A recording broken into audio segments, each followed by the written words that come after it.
talaga kasi pupunta? Anywhere but here. Nararamdaman ko kasi na malapit nang malaman ni Rico ang lahat. Nasabi sa akin ni Sylvia, kailangan daw may magpanggap na asawa mo para hindi ka magduda kung nasa ng tunay na Maricar. Alam mo kung nasa ng asawa ko? Siya na daw yung asawa ng Earl. Si Sofia? Siya ang tunay na Maricar? Palagay ko nakita tayo ni Earl kaya siya biglang humarurot eh. Malamang naamoy niya yung gagawin natin kaya tinakas na niya si Sofia. Hingi ka ng tulong sa pulis para sikasuhin yung kaso mo. Sa puntong to, hindi ako tutulungan ng mga polis. Ayaw nga nila maniwala sa mga sinasabi ko eh. Kailangan kong hanapin si Earl para mabawi ko si Sofia. At kailangan mong bawiin si Sofia. Si Sofia, siyang totoong si Maricar. Mr. Rex, gusto kong lumabas na parang aksidente yung tumapos kay Rico. Huwag kang mag-alala. Malinis ako trabaho. Kahit kailan, walang naging problema sa akin yung mga dati kong kliyente. Hello, Rico! Sofia, makinig ka sa akin. Listen to what I have to say, okay? Hindi ikaw si Sofia. Ikaw si Maricar. Hindi ko siya masyadong maintindihan kasi sobrang hina po talaga ng signal. Basta ang naririnig ko lang na sinasabi na kailangan daw niya akong puntahan. Tapos mayroon pa siyang sinasabi kaso hindi ko na talaga naintindihan eh. Pwede niyo matrace yung number na pinapahanap niyo sa akin kung naka-register siya sa tracker namin. Buhay ng asawa ko nasa lalay dito. Pag hindi ko siya nakita ngayon, baka hindi ko na siya mabawi ulit. Baka ano pang gawin ni Earl sa kanya. Kaya please lang talaga, please tulungan mo ako.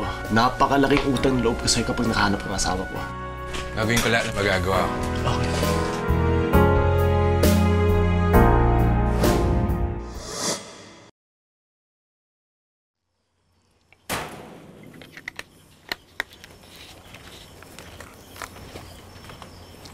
Anton?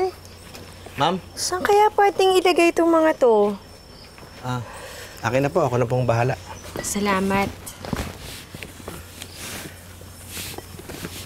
Ma'am. Ako nga dapat magpasalamat sa inyo. Dahil po sa inyo, nakatikim ako ng masarap na pagkain ulit. Ikaw naman, wala yun. Hindi ba kumulo ang mga tiyan yun ni Earl? Kasi pagkatapos kumain, uminom kayo agad. Hindi naman, ma'am. Hindi na po ako tinatablan ng tuba eh. Saka si Sir Earl, nakakabilib Ang daming nainom pero parang hindi tinatamaan. Alam mo, makakasundo na yung mga manginginom dun sa may bayan. Yun ba ang libangan ng mga lalaki dito sa lugar niyo? Opo, ma'am yung mga babae naman, anong ginagawa nila? Yung mga babae po, naglalaba, nagluluto. Yung mga gawaing bahay lang ba? Kaya nga sabi sa akin ni Sir Earl ibili kita ng dyaryo para may mabasa ka, maaliw ka naman daw. Ikaw ba yung bumili nun? Sabi kasi sa akin ni Earl siya daw yung bumili ng dyaryo. Natuwa pa nga siya dahil ang mumura daw ng mga bilihin. Ay, hindi po ma'am. Ako po yung inutusan. Kasi meron daw siyang kinausap eh. Kinausap? Sino?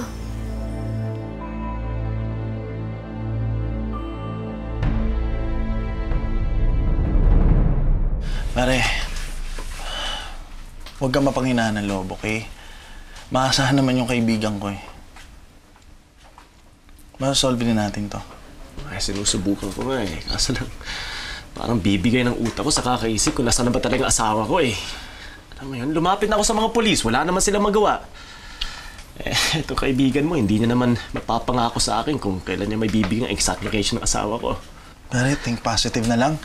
Isipin mo na lang, makikita at makikita din natin si Maricar. Okay? Marami naman tayo nagtutulong-tulong para makita natin siya eh. Oo, pero kailan yun, Jorel?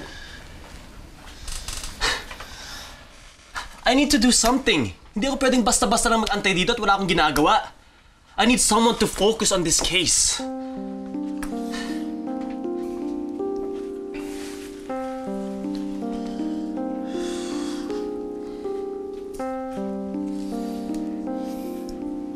Hello, Alfred. Kailangan ko yung tulong mo. Pwede ba tayo magkita? Sino yung kinausap ni Earl? Ma'am, hindi ko po namukhaan eh. Kasi yung pong lalaki naka-side view eh.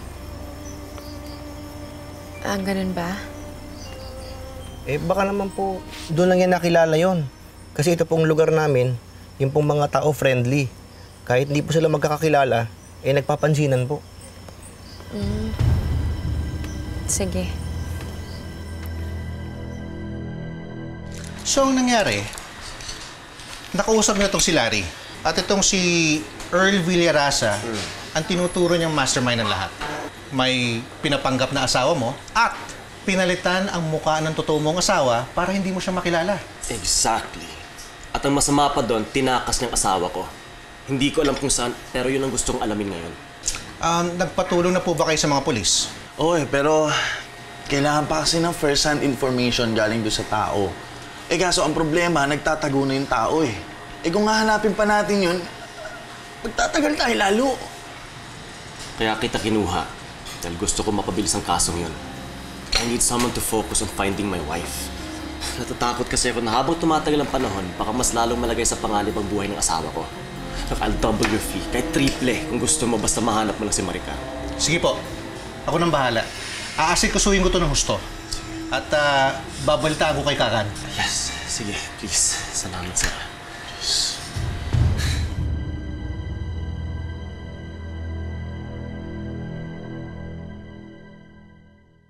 Mamita, bakit lagi pong wala si Daddy dito? Baby, kasi may inaasikasong importante si Daddy mo eh. Hi! Daddy! Hi, baby. Kumusta ka? Daddy, buti dumating ka na. Lagi ka po kasing wala sa bahay. Baby, halika.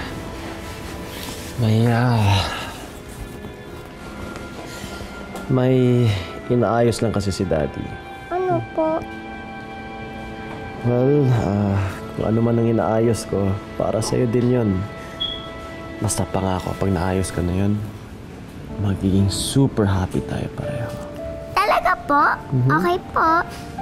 Don't worry, Daddy. Pagpipray ko po na matapos na po yung ginagawa mo. Para maging happy na po tayo. Talaga? Thank you, baby, Thank you, na-miss kita. Miss mo ba ako? Opo. Isang super hug nga dyan.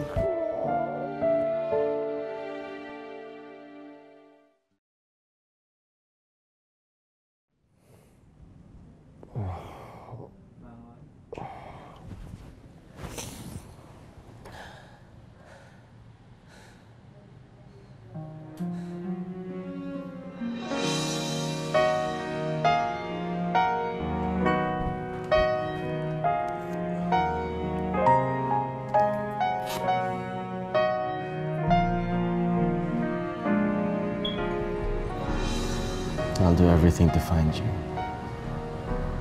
Pangako gagawin ko ang lahat para mabuo ulit ang pamilya natin.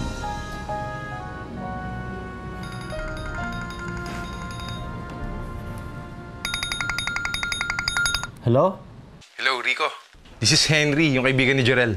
Oh, Henry, anong balita? Na-trace mo na pinasawa ko? Oo, pare. Na-trace ko na siya. Saan? Nasa isang isla lang siya, pare. Kanina lang kinumpirma ng kakilala ko sa LTO na ito nga ang sasakyan ni Mr. Earl Villarasa. Ito nga. Ito yung sasakyan niya. Ito yung hinabol natin sa daanon, di ba? Oo nga eh. Kaya kung pumarada siya dito, ibig sabihin yan, bumiyahe sila sa dagat para makapunta doon sa islang sinasabi ni Henry. Oh. Tama? Ganun na nga. Puntahan natin. Tara, bilis. Sandali lang, Sofia? Earl? Alis lang ako sandali. Ha? Aalis ka? Oo. Pwede ba akong sumama? Wag na. Wag na. Sama mo na lang si Manang. Kawawa naman. Mag-isa siya dito eh. Magluto na lang kayo. At para pagbalik ko may lunch tayo, okay? Oh, sige. Ingat ka Okay. na lang.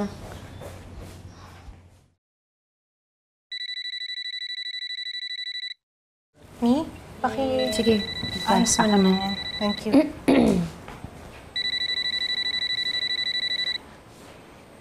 Rico? Hello, Ma. Alam na namin kung saan dinala ni Earl si Maricar. Pupuntahan namin ngayon. Ha? Talaga? Naku, salamat naman sa Diyos. Anak, mag-iingat kayo ha. Papagdasal namin kayo ni Mimi. Sige. Okay. Tara.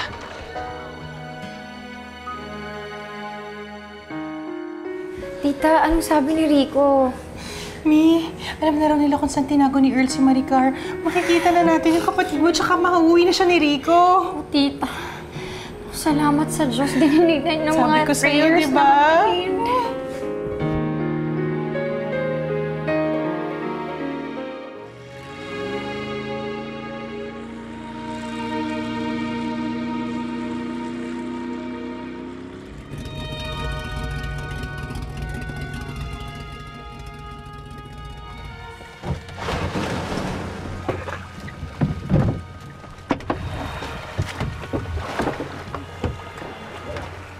Asa?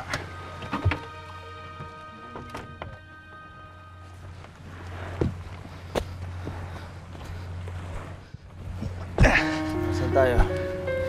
Ayun, may bahay doon. Ayun, oh. Tara, puntaan natin.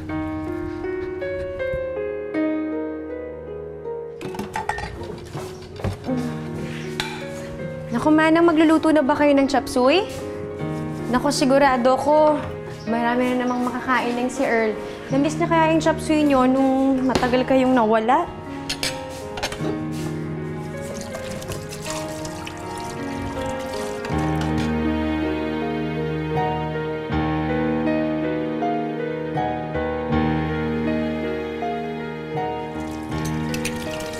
Hanap ni Manang, tulungan ko na kayo.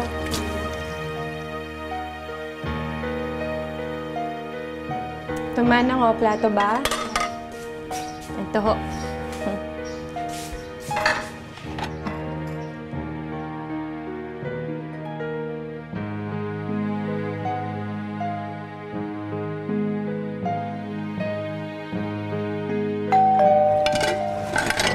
Sino kaya yan? Manang, ako na ho, ako na. Kayo nang bahala dito, ako na.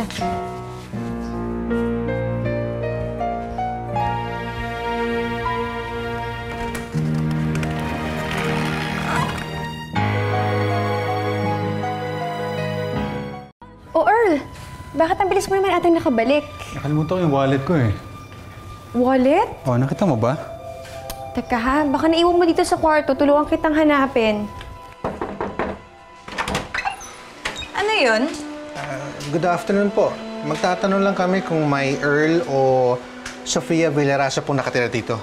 Wala eh. Kayo po ba nakatira dito sa bahay na to? Oo. Ako at saka ang family ko. Hindi po ba vacation house to? Hindi. Amin to ng asawa ko. May vacation house ba dito sa lugar na to? Ang alam ko wala. Hindi naman kasi puntahan ng turista ang lugar na to. Sige, ganun ba? Sige, pasensya na lang sa abala. Sige, salamat.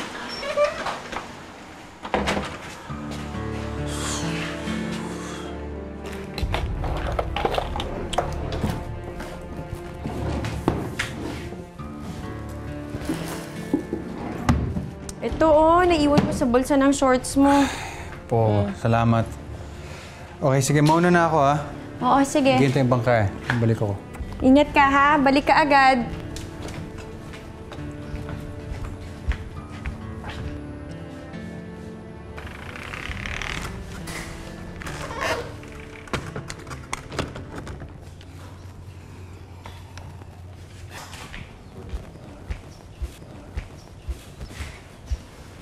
Ano man, ang kailangan niyo ba ng tulong? Ano pong kailangan niyo?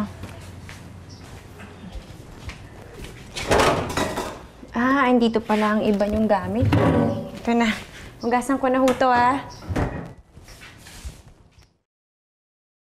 Okay, sige. Salamat, Henry. Dahil sabi ni Henry, posible daw na magkaroon ng multipath issue yung GPS signal niya, kaya na-accurate yung na-trace na location ni Maricar. Ganun pala yun. Akala ko pa naman makikita ko ng asawa ko. Okay, mag-alala, sir. At least alam na natin, nag-travel by water sila, Earl. Aalamin ko na lang lahat ng biyahe sa pier. Yes, please. At doon natin malalaman, matutukoy natin kung nasan sila ng asawa niyo. Salamat. Huwag kang titigil hanggat hindi natin siya nakikita.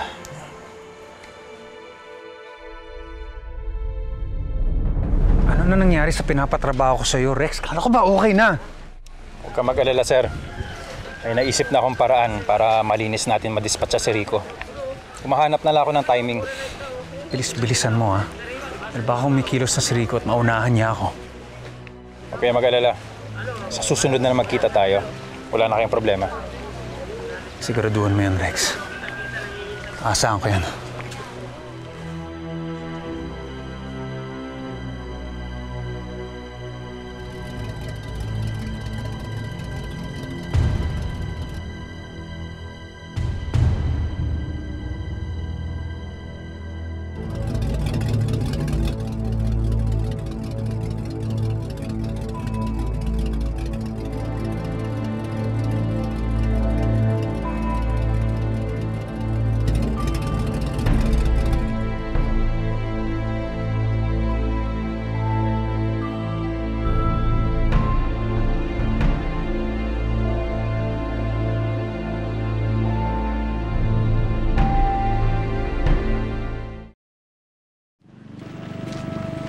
Sir. Oh, saan ka, Gas? Andun sa kabila yung bangka natin. Doon, konti lang dumadaong doon eh. Sige, tara. Tara.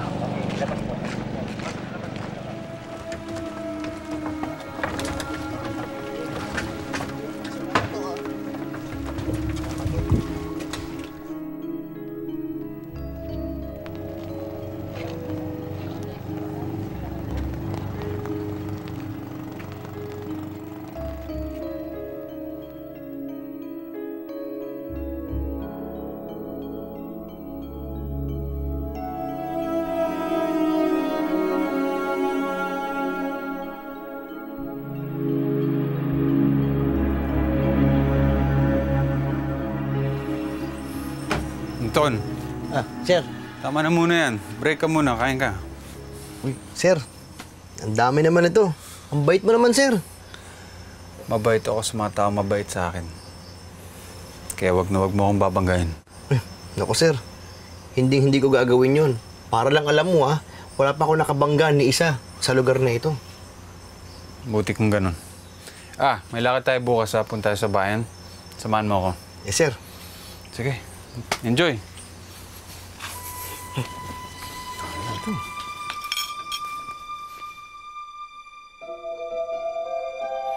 Tita, nasaan na kaya si Rico? Nahanap kaya niya si Maricar? Mi, alam mo ba, kanina ko pa siya tinitext, hindi rin siya sumasagot sa akin eh. Sana naman wala nangyari masama sa anak ko.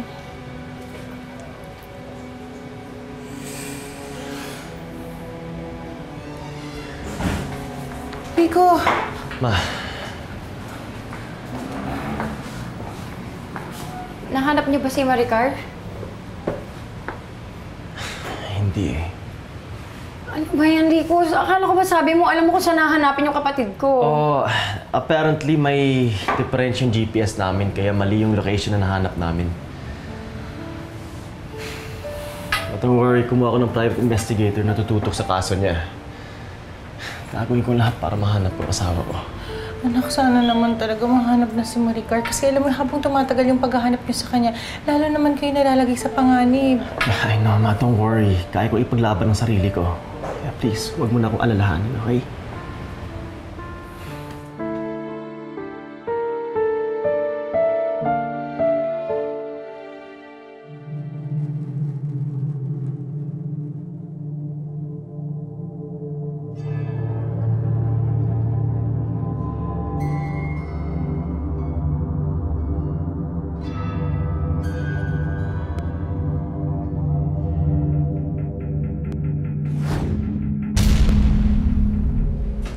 Ma, Ate Mimi, pasensya na lang kayo kung napaasa ko kayo. Akala ko talaga mahanap ko na si Maricar eh. Anak, wala ka namang kasalanan eh. Mimi and I know that you're doing everything that you can para mabawi mo si Maricar.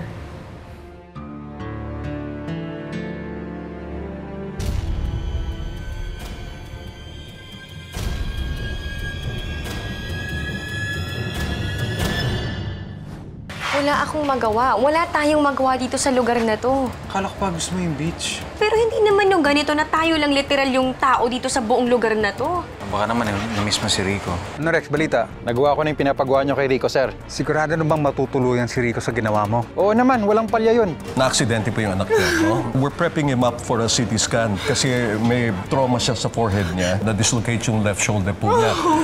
Doc, please, gawin niyo po lahat na magagawa niyo para maging maayos ang anak ko, please. Pakita mo kung may sumabot tayo sa kotse ni Rico eh. May pumutol ng brake line niya kaya nawalan siya ng preno. Eh, sino naman ang gagawa nun? Kumuha ng tao sa Earl para tapusin si Rico. Manang, alam ko na ang lahat. Naaalala ko na ang lahat. Manang, hindi ako si Sofia. Ako si Maricar.